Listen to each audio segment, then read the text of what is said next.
कल भी आज भी देश का नंबर 1 सिर्फ एक आज तक।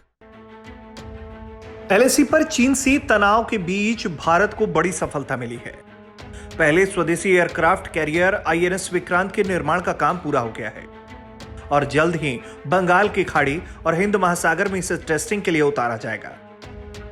बता दें कि आईएनएस विक्रांत का हार्बर ट्रायल पूरा हो चुका है।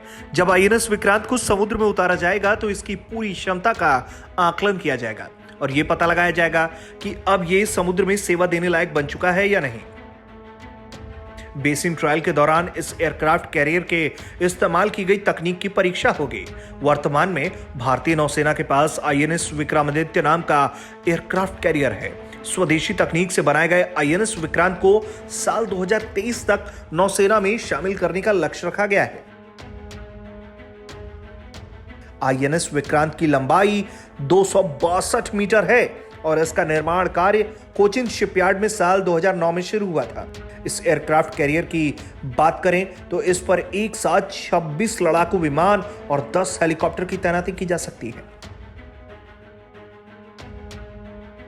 नौसेना अभी इस पर मिग-29 फाइटर जेट तैनात करने की तैयारी कर रही है।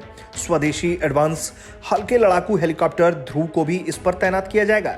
अमेरिका से रोमियो हेलीकॉप्टर मिलने के बाद उसकी भी इस एयरक्राफ्ट पर तैनाती हो सकती है।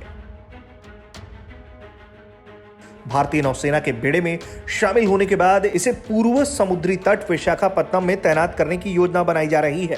रूस से खरीदे गए एयरक्राफ्ट कैरियर विक्रमादित्य को इस साल भारत के पश्चिमी समुद्री तट पर तैनात किया गया है।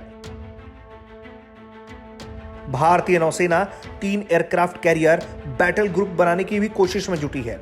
कैरियर बैटल ग्रुप में एयरक्राफ्ट कैरियर के साथ कई जंगी जहाज, हेलीकॉप्टर्स और सबमरीन का बेड़ा साथ होता है।